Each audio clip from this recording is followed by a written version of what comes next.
Eh ben, merci beaucoup Anne-Marie pour l'invitation et merci à tous d'être venus.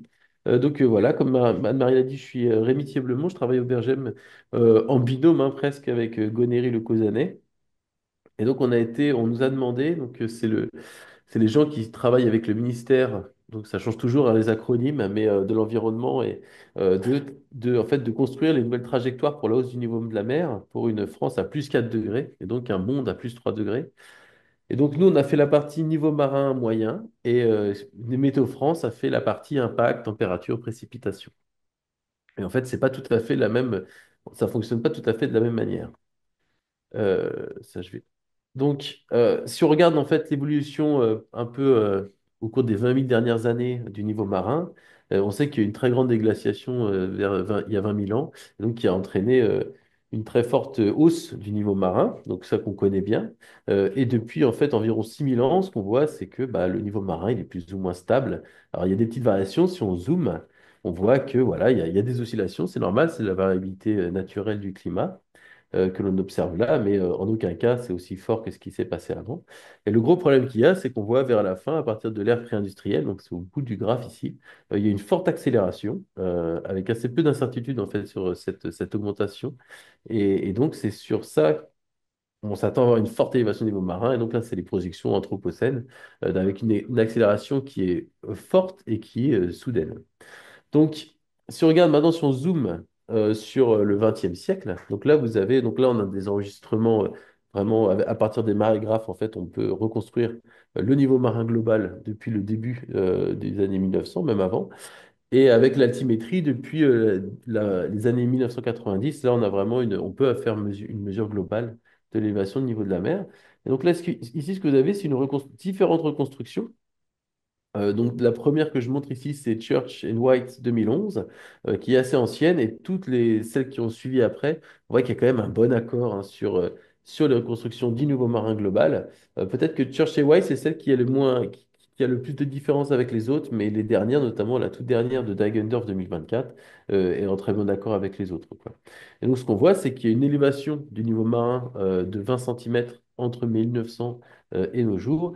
Et ce qui est le plus frappant, en fait, c'est qu'il y a une accélération depuis les dernières années, notamment entre 1993 et 2023. On a un équivalent de 11 centimètres d'élévation. Et donc ça va continuer à s'accélérer.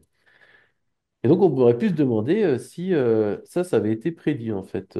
Et donc, en fait, quelles sont, quelque part, les projections du GIEC? Donc, je suis remonté au premier rapport du GIEC, 1990, et ça, c'était les projections. Alors, c'était des projections qui étaient pas aussi élaboré qu'aujourd'hui, hein, c'est qu'il y avait un scénario avec une estimation médiane, une estimation forte et une estimation basse. Vous voyez que les projections elles vont jusqu'en 2100. Et donc, en fait, si vous retransposez à l'heure actuelle, donc en 2020, on voit bien qu'il y a une élévation qui a été prédite entre 8 et 20 centimètres, sachant qu'on est à 11 centimètres. Donc, en fait, ces prédictions, elles étaient justes et elles étaient, voilà, on savait déjà il y a longtemps que le niveau marin allait s'élever et que ça allait s'accélérer.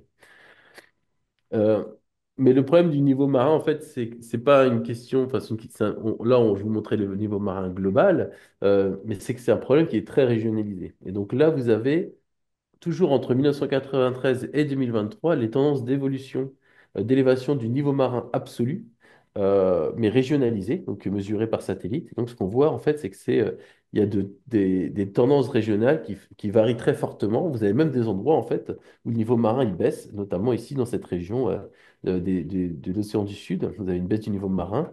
Ici, vous avez une très forte augmentation au large du Japon. Et puis ensuite, des endroits où c'est un peu plus stable, par exemple ici dans le Pacifique, et à d'autres endroits où, par exemple, dans l'Atlantique, où ça se lève bien.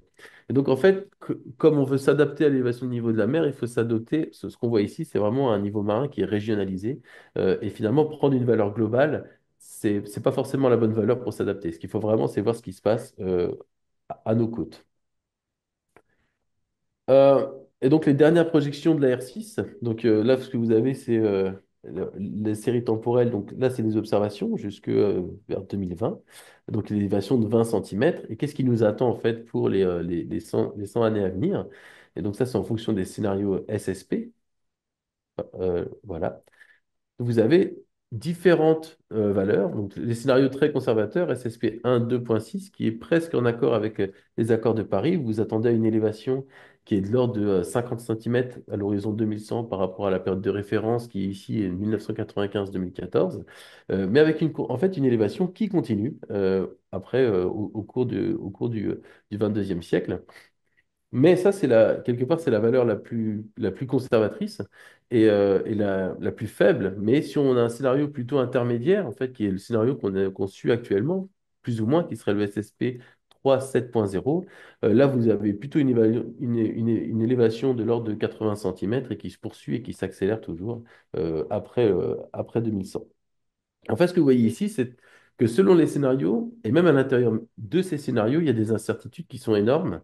C'est-à-dire que là, si vous prenez des scénarios qui soient un peu conservateurs ou un peu forts, quelque part, votre intervalle de probabilité, il va de 50 cm à plus d'1 m 70 en 2150. Et ça, évidemment, en termes d'adaptation, ça pose de gros problèmes. Ça veut dire que quelle valeur prendre parmi toutes ces valeurs possibles. Et donc ça, c'est des scénarios pour lesquels on a une confiance qui est haute dans les processus, mais ce qui se passe aussi, c'est que vous avez ici des courbes qui sont qui font un peu peur et où, en fait, là, en 2150, vous avez une élévation qui est au-delà de 4 mètres. Et donc ça, ce sont des courbes où on introduit dans les projections des processus où on a une confiance qui est basse, mais qu'on ne peut pas exclure. Et notamment, ici, les processus qui sont induits, c'est un emballement des fontes dans l'Antarctique, dont je parlerai après. Et donc, ce qu'on voit, c'est que là, la gamme d'incertitude explose encore plus. Et donc, ces scénarios, ils peuvent être importants, notamment pour l'adaptation aux infrastructures critiques côtières. C'est-à-dire qu'il faut pouvoir envisager le pire des scénarios pour pouvoir adapter de la meilleure des manières. Donc ça, c'est des scénarios qui ont été conçus pour ça, et ça vous montre l'ampleur des incertitudes qu'il y a sur l'élévation du niveau de la mer. Euh, donc voilà. Et donc, quels sont les impacts d'élévation du niveau de la mer? Donc là, je fais un petit topo. Je ne vais pas vraiment parler des impacts aujourd'hui, mais je vais juste vous montrer quelques exemples d'impacts qui sont quand même assez marquants. Le premier, et c'est ce sur quoi on a travaillé récemment au BRGM, ce sont les inondations chroniques à marée haute. Donc, c'est des impacts en fait que l'on commence à voir dans la côte est des États-Unis, qui en plus est une côte qui s'affaisse.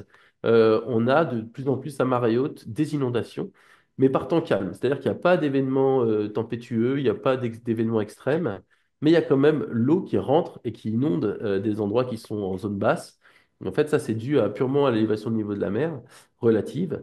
Et ça tue personne, quelque part, mais ça handicape les réseaux, ça handicape les infrastructures, ça a tendance aussi à détériorer le bâti, et donc ça cause aussi des nuisances pour les personnes qui sont victimes de ces inondations. Donc ça, quelque part, c'est le premier symptôme de l'élévation du niveau de la mer qu'on commence à observer. Et là, c'est un projet qu'on avait fait en Guyane, donc qui date de l'année dernière. Il commençait aussi à avoir de plus en plus d'élévation, de plus en plus de ce type d'inondation. Ils ont essayé de comprendre pourquoi. Et en fait, ce qu'on a mis en évidence, c'est que c'était dû purement à l'élévation du niveau de la mer, parce qu'il n'y avait pas d'apport des rivières dans ces cas-là, ou de pluie. Il n'y avait pas non plus d'événements extrêmes à ces endroits-là. Donc en fait, c'est vraiment dû à l'élévation du niveau de la mer. Donc on a fait des petites projections selon les différents scénarios. Et ce que l'on voit, c'est que si on a un scénario même assez faible en termes de réchauffement climatique, donc le RCP 2.6, on pourra avoir quasiment 2 mois par an des inondations à l'horizon 2100. Et si maintenant on prend un peu le scénario du pire, on voit que ces endroits de Cayenne, ils seront inondés tous les jours à partir de 2080. Donc voilà, donc ça c'est le premier scénario qu'on voit. Et l'année suivante de ce projet, il y a eu à nouveau des inondations. Et là, ce que vous voyez, c'est un exemple assez marquant d'inondation chronique. Donc là, c'est à Awala, donc c'est au nord de la Guyane. C'est des conditions pas particulièrement fortes, hein. Il n'y a pas de houle très forte, il n'y a pas particulièrement de choses, mais vous avez une marée haute. Et là, l'eau en fait qui se pénètre sur les routes et qui inonde tout ça. Et donc ça, c'est le type d'événement qu'on observe avec l'élévation du niveau de la mer. Mais il n'y a pas que ça, donc on peut aussi regarder les phénomènes extrêmes. Et ça, évidemment, le phénomène extrême, on pense tout de suite à la surcote, plus la marée haute qui va entraîner des inondations qui peuvent être très graves. Mais c'est vrai qu'avec une élévation de niveau de la mer, et ben, ça tout de suite, ça va faire augmenter le risque. Et donc, c'est ce qu'on voit ici. Par exemple, ici, vous avez une simulation. Ça, c'est pour la région de Hyères. Donc, c'est une simulation hydrodynamique qui a été réalisée au BRGM. Donc, vous voyez qu'avec une forte tempête, là, vous pouvez avoir une inondation, mais principalement des berges et un petit peu dans les rues. Mais si vous rajoutez 35 cm d'élévation au niveau de la mer, déjà, vous commencez à avoir bien les rues qui sont immergées. Et à partir d'un mètre, là, ça devient très très critique. Donc ça veut dire que l'élévation du niveau de la mer va amplifier quelque part l'impact de phénomènes extrêmes. Pour l'instant, ça, c'est pas vraiment vu. Mais si on se projette à 1 mètre de l'élévation au niveau de la mer, ce que je vous ai montré qui n'est pas du tout, qui est pas du tout délirant, c'est le type de problème auquel on va devoir s'adapter. Et enfin, l'érosion et recul du trait de côte. Donc ça aussi, c'est quelque chose qui va être affecté par l'élévation au niveau de la mer. Mais le trait de côte, c'est quelque chose de très dynamique et avec des processus qui sont très complexes, qui dépendent de l'apport sédimentaire, qui dépendent d'énormément de choses. Mais voilà, là aussi, l'élévation au niveau de la mer. Et là, par exemple, vous avez un exemple à droite d'atoll qui, avec l'élévation au niveau de la mer, se réduit, réduit, réduit sous cet effet-là. Vous avez aussi un exemple, par exemple, de Montalivet avec une très forte tempête. Il y a quasiment tous les sédiments qui s'en vont. Et l'année suivante, tous les sédiments reviennent. Et ça, c'est pas, il n'y a pas de rechargement, en fait. Il n'y a pas eu de rechargement. C'est vraiment des processus naturels. Donc, c'est quand même des systèmes qui sont très dynamiques, mais dans lesquels l'élévation du niveau de la mer va aussi avoir un impact. Et donc, voilà. Une fois qu'on a dit ça, ce qu'il faut faire, c'est pouvoir projeter en fait cette élévation au niveau de la mer. Je vous ai montré des exemples du GIEC et je vais vous montrer un peu comment on fait pour faire des projections, des méthodes de projection régionales du niveau marin. En fait, typiquement, ce qu'il faut faire, c'est additionner les différentes composantes de l'élévation au niveau de la mer. Et ici, vous avez un espèce de vue d'artiste de toutes ces différentes composantes. Donc, vous avez évidemment l'expansion thermique, donc en fait la dilatation de l'océan avec l'augmentation de la température. Et donc ça crée une élévation et qui va être modifiée aussi avec la dynamique océanique. Donc ça va avoir une empreinte régionalisée assez forte. C'est ce que je vous montrais tout à l'heure avec le satellite Aviso, typiquement. Euh, mais ça, c'est quelque part quelque chose qu'on contraint assez bien, enfin qu'on comprend quand même assez bien et qu'on projette assez bien. En revanche, là où il y a plus d'incertitude, c'est au niveau en fait, du transfert de masse depuis les continents vers l'océan. Et donc, il y a les fonds des glaciers de montagne. Donc ça, c'est quelque chose qui a joué un rôle très important au XXe siècle et qui continue à jouer un rôle très important. Mais quelque part, la réserve de glaciers de montagne, c'est 30 centimètres. C'est-à-dire que si tous les glaciers fondent, on va avoir 30 centimètres d'élévation au niveau de la mer. Donc c'est important, c'est sûr, ce sera important pour le 21e siècle, mais ce n'est pas ce qui va changer la donne pour la suite. Ce qui peut changer la donne, en revanche, c'est les fonds des calottes polaires. Et là, la réserve de glace et d'élévation au niveau de la mer équivalente pour le Groenland, c'est environ 8 mètres. Et pour l'Antarctique, c'est plutôt de l'ordre de 60 mètres. Donc on voit ici que, bon, on n'en est pas là, hein, que tout l'Antarctique fonde, mais c'est ici que quelque chose, quelque part, l'élévation du niveau de la mer et les incertitudes vont le plus se jouer. Ensuite, on a évidemment aussi des changements, par exemple, d'échanges avec des eaux de surface, comme par exemple quand on construit des barrages ou alors des eaux souterraines. Et localement, ce qui est très important, c'est de prendre en compte la déformation de la terre solide. Donc là, c'est vraiment, quelque part, c'est vous à la côte. Si le sol s'affaisse, vous vivez une élévation de niveau marin relatif d'autant plus forte. Donc c'est tous ces processus qui sont à prendre en compte quand on fait de la régionalisation du niveau marin. Et donc, avant de faire des projections, on peut aussi se dire, est-ce qu'on arrive à reconstruire le niveau marin qu'on observe, donc ce que je vous ai montré avant, au tout départ, au cours du XXe siècle, est-ce qu'on arrive, en prenant in situ les différentes composantes que l'on connaît, à reconstruire ce niveau marin?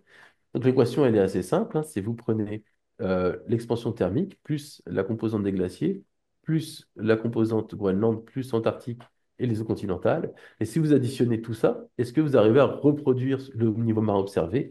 Et donc ça, c'est oui. Depuis peu, en fait, il y a cette étude de Thomas Frederiksen qui a été publiée en 2020. Et donc, qui est la première fois qu'on arrive à reconstruire le niveau marin observé à partir de données in situ qui sont indépendantes. Donc, c'est ce que vous voyez sur la gauche, sur la chronique de gauche. En noir, c'est la somme de toutes les contributions faites de manière indépendante. Et en bleu, c'est les observations. Et en fait, on voit qu'en sommant toutes les contributions, on arrive bien à représenter les observations. Ce qui est intéressant de voir, c'est que vous avez une espèce de plateau à partir des années 60, puis de nouveau une accélération après les années 80. Donc en fait, ce plateau, c'est dû à un grand programme mondial de construction de barrages qui a entraîné une baisse, enfin pas une baisse, mais qui a empêché l'accélération de se poursuivre, donc quelque part en retenant l'eau sur les continents. Et voilà, ça, c'est dire qu'on arrive bien à reconstruire l'élévation du niveau de la mer passée à partir de ces méthodes. Donc, en fait, on va les utiliser pour faire de la projection. Mais évidemment, pour les projections, on a besoin de modèles climatiques pour faire ces projections. Donc voici à partir des modèles climatiques comment on fait, hein. Le modèle climatique, en général, c'est des modèles couplés océan-atmosphère. Donc ça, la condition sine qua non pour être un modèle qui participe aux exercices qui sont ensuite utilisés pour les rapports du GIEC. Donc un océan couplé avec un atmosphère. Il y a des modules de surface continentale et aussi, ce qui est très important, c'est la glace de mer, notamment pour les questions d'albédo. Donc, à partir de ça, vous allez avoir la contribution océanique, c'est-à-dire l'expansion thermique et les changements de circulation. Par contre, vous n'aurez pas toute la composante de masse, parce que c'est typiquement, je veux dire, peut-être 99% des modèles de climat qui participent aux exercices CIMIP, ils ne sont pas couplés à des modèles de calotte. Donc, ce qui est fait pour avoir des projections de calotte, c'est-à-dire qu'on extrait depuis les modèles de climat les champs de température et précipitation. Et à partir de ça, on va forcer les modèles glaciologiques et on pourra de manière indirecte alors avoir des contributions de masse, donc typiquement les glaciers de montagne et les calottes. Donc il y a une façon directe qui est vraiment expansion thermique et une façon indirecte pour les contributions des masses. Mais ça, c'est pas la seule histoire. C'est-à-dire que si on veut régionaliser l'élévation du niveau de la mer, il faut prendre en compte le fait que des pertes de masse localisées, donc typiquement au Groenland, elles vont entraîner des modifications du champ gravitationnel, de la rotation de la Terre et une déformation de la Terre solide. Typiquement, quand il y a une masse qui fond au Groenland, il y a un rebond élastique de la Terre et aussi localement, il y a des phénomènes gravitaires qui vont faire que la masse qui part dans l'océan ne va pas se répartir de manière uniforme mais proche de la région source, il va y avoir une baisse du niveau marin relatif, et loin de la région source, il va y avoir une élévation. Donc, c'est ce que vous voyez ici. Typiquement, si vous avez des fontes au niveau du Groenland, vous avez une élévation qui est d'autant plus forte dans les régions qui sont situées loin de la région source, donc loin du Groenland. Donc c'est ce qu'on voit ici. Et en fait, vous avez ici aussi deux petits patchs que l'on voit là et là, qui sont les effets rotationnels. Donc ça, c'est très important de les prendre en compte quand on fait des projections du niveau de la mer régionalisées. Et ce que vous voyez, c'est que nous, par exemple, typiquement en France métropolitaine et en Europe en général, on est très sensible en fait à ces fontes au Groenland parce qu'on est tout à fait dans le gradient. C'est-à-dire que au nord de l'Angleterre, il y a plutôt une baisse du niveau marin due à ça, et ensuite, quand on va plus vers le sud, plutôt une élévation. Donc ça, on est très sensible en Europe à cette fonte. En revanche, pour l'Antarctique, bah là, on est très très loin. Du coup, là, on prend le maximum de signal de l'Antarctique. Et donc, maintenant que j'ai décrit un peu les méthodes qui sont utilisées pour faire des projections de niveau marin, et notamment qui ont été faites pour le GIEC et que vous pouvez retrouver sur le portail de la NASA, là, c'est comment on a fait pour faire des projections de niveau marin pour la nouvelle trajectoire de référence pour l'adaptation au changement climatique en France. Donc, deux, trois mots déjà sur ça. Donc cette track, en fait, elle est construite dans le cadre du PNAC, donc du Plan national d'adaptation au changement climatique, donc qui a cinq axes, hein, qui est de protéger la population, assurer la résilience des territoires et des infrastructures et des services essentiels, d'adapter les activités humaines, de protéger notre patrimoine et de mobiliser les forces vives de la nation. Mais ce qu'on regarde un peu en détail dans le PNAC, donc c'est là qu'est décrite la nécessité d'avoir un scénario de référence, donc ce fameux scénario de la track. Et en fait, ça, c'est un slide que j'ai fait aujourd'hui, mais je trouve que c'est assez intéressant parce que tout en bas, il y a quelque chose qui m'a un peu interpellé, c'est derrière tout ça, l'idée, c'est que les collectivités territoriales n'auront plus à se poser la question du scénario climatique à adopter pour leur politique d'adaptation et les analyses de vulnérabilité réalisées seront harmonisées et comparables. Et ce que vous allez voir, ce que je vais vous montrer après, c'est que on a beau avoir un seul scénario, il n'y a pas qu'un seul niveau marin qui est associé. Donc c'est un peu trompeur et je pense que ça peut porter à confusion et ça peut être aussi un frein à l'adaptation quelque part d'avoir ce type de croyance. C'est-à-dire qu'un scénario seulement pour l'adaptation. Euh, et donc, la nouveauté avec la track par rapport avec ce qui avait été fait avant, c'est qu'ici, on fait vraiment une approche par niveau de réchauffement, c'est-à-dire qu'est-ce qui se passe pour une France à 4 degrés, donc 3 degrés mondial. Donc ça, c'est pas mal parce que c'est en lien direct avec les négociations internationales, du type les accords de Paris. Ça permet aussi de rendre cohérents des modèles qui peuvent avoir des sensibilités climatiques différentes, c'est-à-dire qu'on regarde un niveau de réchauffement.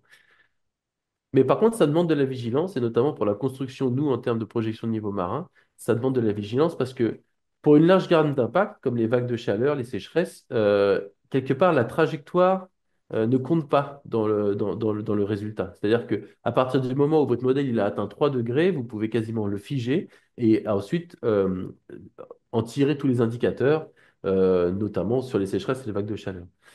Pour le niveau marin, c'est des systèmes qui sont très inertiels. Et donc, en fait, la trajectoire compte pour la réponse que vous avez à un horizon donné. Donc ça ne marche pas tout à fait pareil que pour les précipitations et la température. Là, vous êtes obligé de trouver des trajectoires qui correspondent à la trajectoire qui a été définie par la traque. Donc ça fait une difficulté un peu particulière. Et donc la façon dont on a défini ces scénarios de référence pour la traque, on a regardé les échelles 2050-2100 avec une option pour aller jusqu'en 2150. Euh, et ce qu'on regarde en fait, c'est au départ, il était question d'avoir deux scénarios. Un scénario plutôt accord de Paris, donc qui aurait été un scénario à 1,5 degré, qui dépasse pas les 1,5 degré, et un scénario à 3 degrés de la traque. Donc en fait, ce qui a été défini en accord avec le ministère, c'est en 2030-2040 de passer par 1,5 degré, en 2050 2 degrés, et vers 2100 3 degrés. Et au-delà, en fait, c'est non spécifié. Eux, au départ, ce qu'ils voulaient, c'était d'avoir une stabilisation à 3 degrés, mais on sait que ça, c'est pas possible si on suit les émissions actuelles et les accords des États. Donc, en fait, ce qu'on a fait au-delà de 2100, c'est qu'on ne l'a pas spécifié, on a fait des extrapolations. Et donc, ce qui est très important, c'est que dans ces scénarios qu'on a considérés, on a considéré les scénarios avec des processus que l'on connaît bien et des scénarios avec des processus qui sont mal contraints, typiquement les effondrements rapides de l'Antarctique. Et on ne s'est pas privé non plus d'aller regarder des scénarios à 2 degrés, 4 degrés et 5 degrés, car 3 degrés, en fait, c'est la trajectoire de référence, mais ça ne veut pas dire qu'on ne sera pas au-dessus ou en dessous. Donc, on a quand même regardé des scénarios complémentaires, avec et sans effondrement d'Antarctique et du Groenland. Et donc la difficulté qu'on a, c'est que euh, quand on prend un scénario climatique, on a cette trajectoire, donc on peut directement prendre un scénario SSP ou RCP et à partir de là faire une projection. Nous, dans notre cas, en fait, c'est difficile parce qu'il faut qu'on aille prendre une température à un moment donné qui hérite de tout un scénario qui a été développé tout au long de la projection. Donc, nous, ce qu'on a au départ, c'est des scénarios d'émissions de gaz à effet de serre. Donc, RCP, c'était pour l'exercice CMIP5 et SSP, c'est pour CMIP6. Donc, RCP, c'était ce qui est utilisé dans la R5 et SSP, c'est ce qui a été utilisé dans la R6. Et donc, à partir de là, il y a des simulations climatiques qui ont été faites et c'est environ 50 simulations climatiques par scénario. Et donc, vous en avez encore moins en termes de glaciologie parce qu'il y en a plus que, il y a plus que 10 modèles qui vont éventuellement avoir un scénario SSP, voire deux. Mais voilà. Donc, en fait, ça réduit énormément la possibilité de travailler avec ces simulations directement. Et le problème qu'il y a, c'est que nous, on veut faire des projections qui sont statistiques, donc on a besoin d'un grand nombre de réalisations. Et en partant simplement des projections de CMIP6 ou de CMIP5, ça suffit pas.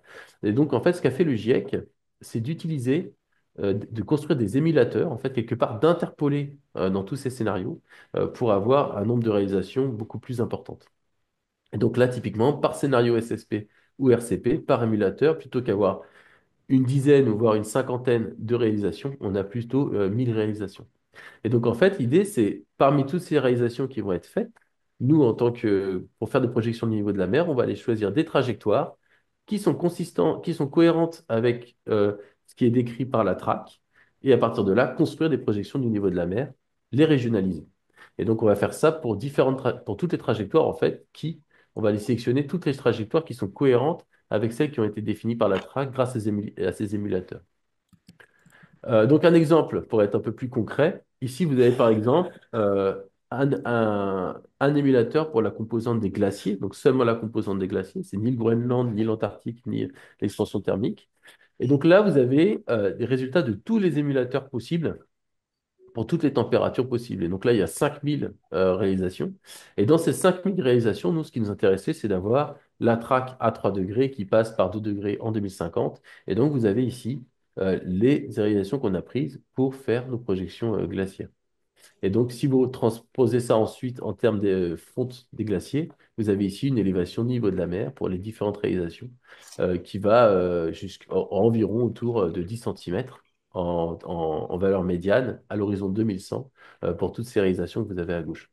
Et donc, en fait, à partir de ça, ce qu'on va pouvoir faire, pardon, j'ai pas suite à ça, en fait, on va pouvoir les combiner de manière aléatoire et reconstruire des projections probabilistes. Donc là, maintenant que j'ai décrit la méthode, je peux aller directement au résultat. Et donc là, ici, vous avez les résultats. Donc on a construit ces projections pour les différents niveaux de température que je vous ai montrés avant, à 1,5 degré, à 3 degrés, mais aussi 2 degrés, 4 degrés et 5 degrés, avec et sans effondrement de l'Antarctique. Et là, pour commencer, on va regarder les valeurs médianes. soit pour des projections du type accord de Paris, donc 1,5 degré, donc qui sont des projections en fait qui sont, on sait on n'atteindra jamais les accords de Paris, donc c'est des projections quelque part un peu utopistes, mais qui sont intéressantes à regarder parce que ça montre un peu à quoi on aurait pu s'attendre de mieux. Et des projections à 3 degrés, donc celles qui sont de la traque à 3 degrés. Et donc, ce que vous voyez, c'est que en 2100, pour des projections de type accord de Paris, il y a quand même 40 centimètres au niveau du golfe de Gascogne, d'élévation du niveau de la mer par rapport à la période de référence. Et en 2120, en fait, on a beau avoir une stabilisation du changement climatique, on a beau avoir atteint le net zéro, on continue à avoir une élévation du niveau de la mer qui est due en fait à cette forte inertie qu'on a sur cette variable-là. Maintenant, si on regarde la traque à 3 degrés, donc qui est celle qui est retenue pour le FNAC, là, c'est plutôt 60 centimètres à l'horizon 2100 et 80 centimètres en 2120. Mais ça, c'est la valeur médiane. Et en fait, la valeur médiane, donc 80 centimètres en 2120, ça veut dire que si vous vous adaptez à la valeur médiane, vous avez autant de chances, vous avez une chance sur deux, quelque part, d'avoir choisi la mauvaise valeur, parce qu'il y a une chance sur deux pour que ce soit plus que 80 centimètres ou plus que 60 centimètres en 2100. Donc nous, ce qu'on a recommandé, c'est s'il ne fallait choisir qu'une seule valeur parmi cette traque à 3 degrés, il faudrait plutôt choisir un percentile un peu plus haut, un peu plus prudent, pour être sûr qu'on s'adapte pas de la plus mauvaise des manières. Et donc nous, ce qu'on a recommandé, c'est plutôt de prendre le 83e percentile qui correspond en fait à la partie haute de la définition de l'IPCC du Likely Range. Et donc là, si vous prenez cette valeur-là, en 2100, vous êtes plutôt à 80 centimètres déjà sur au golfe de Gascogne. Et en 2120, il y a une très très forte accélération et ça dépasse déjà les 1 mètre. Je pense qu'à ce stade, ce qui est important de comprendre, c'est que quand les derniers PPR ont été, la valeur de référence pour les derniers PPR, c'était plus 60 centimètres en 2100. Et c'est vrai que là, il est tentant de choisir la valeur médiane parce que finalement, ça montre qu'on n'a pas besoin de réviser les PPR parce qu'on est toujours à 60 centimètres en 2100. La différence entre les PPR et les valeurs actuelles, c'est que 60 centimètres en 2100 pour les PPR, c'était considéré comme une valeur, un scénario pessimiste avec des valeurs qui étaient prudentes. Alors que là, ici, c'est plutôt un scénario médian, c'est-à-dire qu'il est ni pessimiste ni optimiste, il est juste médian. Et que si vraiment on veut regarder un scénario pessimiste, alors il faut plutôt prendre cette valeur de 80 centimètres en 2100 et plus d'un mètre à partir de 2120. Et donc, si maintenant on regarde des variations régionales, donc là je vous ai montré des cartes, mais ce que vous pouvez, c'est extraire en fait ces valeurs à l'endroit de différents marégraphes. Donc, qu'est-ce que ça donne cette traque à 3 degrés en considérant le 83e percentile?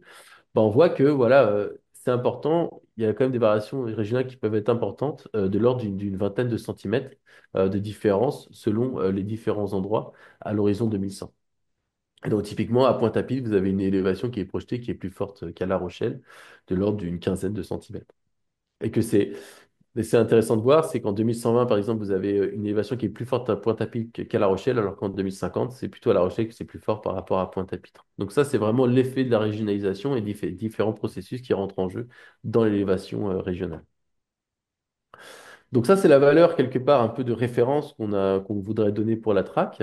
Mais ce qui change la donne, c'est les fameux problèmes avec les calottes. Et donc notamment ici, vous avez un schéma qui montre un peu l'ampleur du problème. C'est que la calotte antarctique, en fait, vous avez la pente de la topographie qui décline à mesure qu'on va vers l'intérieur des terres. Et donc, ça veut dire que vous avez des grosses plateformes glaciaires qui reposent sur cette pente qui décroît. Et donc, il peut y avoir des processus sous-glaciaires dans ces cavités, en fait, d'eau plus chaude qui s'introduit dans ces cavités et qui va entraîner une fonte à partir de la base de la calotte et pas en surface. Et donc, cette fonte à la base, si vous avez une pente qui décline, elle peut s'accélérer et s'auto-entretenir et créer en fait des phénomènes d'accélération des fontes. Et donc, ça, on pensait dans les années 90 que ce genre de phénomène, que les calottes étaient stables et que ça ne pouvait pas arriver. En fait, depuis les années 90, il y a des grandes plateformes glaciaires, et notamment vers Larsen, donc le glacier Larsen, dans cet endroit-là, donc c'est vraiment sur la péninsule antarctique, dont la fonte s'est emballée et qui a créé une très très forte flux de glace et de perte de glace.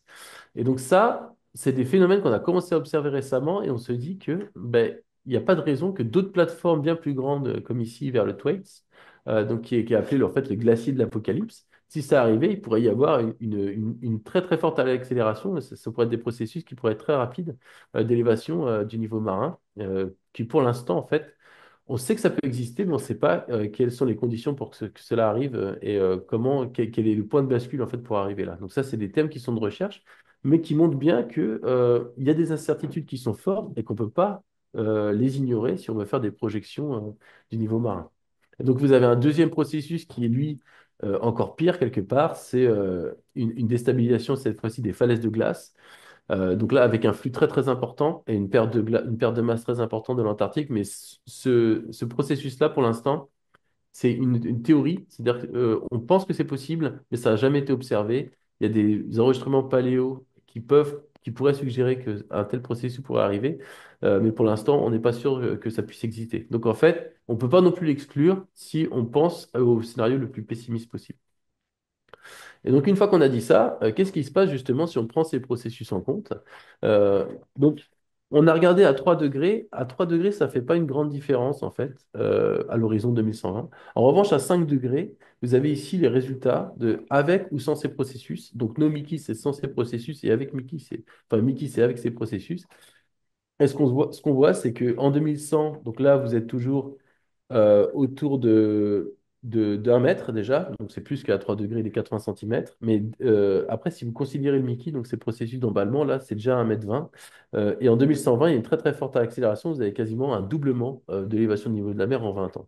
Donc en fait, ça peut vraiment changer la donne en termes de projection de niveau marin pour l'adaptation. Et donc, c'est des processus qui sont très incertains, mais qu'on ne peut pas exclure. Donc c'est pour ça que c'est important de les avoir en tête. Ensuite, à l'échelle locale, donc là je parlais ces processus antarctiques en fait qui sont vraiment qui peuvent changer la donne, mais il y a aussi les mouvements verticaux du sol. Et dans la R6, les mouvements verticaux du sol sont quelque part pris en compte, mais de manière assez rudimentaire. Et donc là, à l'heure actuelle, vous avez des nouveaux services, notamment INSAR, le service EGMS, qui permettent de cartographier les mouvements verticaux du sol. Et là, c'est une étude qu'on a réalisée, qui a été publiée très récemment, où en fait, on a regardé dans les plaines côtières à l'échelle de l'Europe quel était l'état quelque part des mouvements verticaux du sol. Et ce qu'on voit ici, au nord de l'Europe, donc en Fennoscandie, vous avez plutôt une élévation du sol, donc une baisse du niveau marin relatif, et donc qui est due en fait à la réponse de la Terre, à la réponse viscoélastique, à l'ancienne déglaciation qui est toujours en cours. Et il y a ce rebond isostatique qui continue. Mais en revanche, dans les régions périphériques, et notamment là où c'est très fort, aux Pays-Bas, mais également en Italie, vous avez des grandes plaines côtières qui, elles, sont en état de subsidence. Et donc, ce qu'on a pu montrer dans cette étude, c'est que, à l'exception de la Scandinavie, l'Européen moyen, il vit une subsidence s'il est dans une plaine côtière plutôt de l'ordre de 1 mm par an. Donc, si à l'heure actuelle, vous avez une élévation de 4 mm par an de niveau marin qui est enregistrée, bah, en Europe, on vit plutôt 5 mm par an parce qu'en plus de ça, il faut prendre en compte le sol qui s'affaisse. Mais ça, c'est quelque part, c'est à l'échelle de l'Europe, à l'échelle des pays, mais vous pouvez regarder avec ce service vraiment les choses de manière très locale. Et ça, c'est un exemple à Palavas-les-Flots, où là, la subsidence, donc côté plutôt lagune, c'est de 5 mm par an. Donc là, ici, vous avez un problème, vous avez quasiment une subsidence qui est de l'ordre de l'élévation du niveau de la mer, actuellement. Et donc ça, c'est évidemment à prendre en compte pour faire des projections du niveau marin. Et c'est pour ça que là, dans ces cas-là, les projections qu'on donne pour la traque ne sont pas suffisantes et il faut vraiment prendre en compte les processus locaux. Dans tous les cas, ce que l'on sait, c'est que quelle que soit l'évolution des gaz à effet de serre dans l'atmosphère, on sait qu'on va atteindre 2 mètres d'élévation du niveau de la mer. S'il y a une très forte température, s'il y a un réchauffement climatique qui est très fort et très rapide, on va les atteindre rapidement. Et on voit que ça pourrait être atteint dès 2000, juste après 2100. C'est pas exclu, si on attend notamment ces processus de déstabilisation en Antarctique. Mais même si le réchauffement est contenu et qu'on atteint le net zéro, on va atteindre quand même 2 mètres, peut-être à l'horizon 2300, mais ça va être atteint quand même. Et ça, c'est un message qui est important parce que ça veut dire que tôt ou tard, il va falloir s'adapter à 2 mètres. Plus ça va vite, moins on aura de temps et plus l'adaptation sera compliquée. Mais dans tous les cas, il faut quand même avoir ça en tête. Et donc, à l'heure actuelle, il y a des services climatiques qui sont développés pour consulter ces projections du niveau marin. Donc là, vous avez un service climatique qu'on a créé ici au BRGM qui permet en fait d'avoir votre projection régionalisée pour les différents scénarios. Alors cette fois-ci, c'est pas en température, c'est pas comme la traque, mais c'est des scénarios de SSP, donc les scénarios qui sont utilisés pour forcer les modèles du GIEC, et où on a fait notamment, vous voyez le high-end scénario, en fait, c'est un scénario avec des stabilisations de l'Antarctique.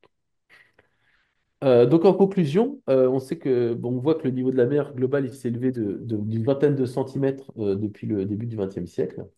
Et nous, ce qu'on recommande, en fait, c'est de considérer le 83e percentile.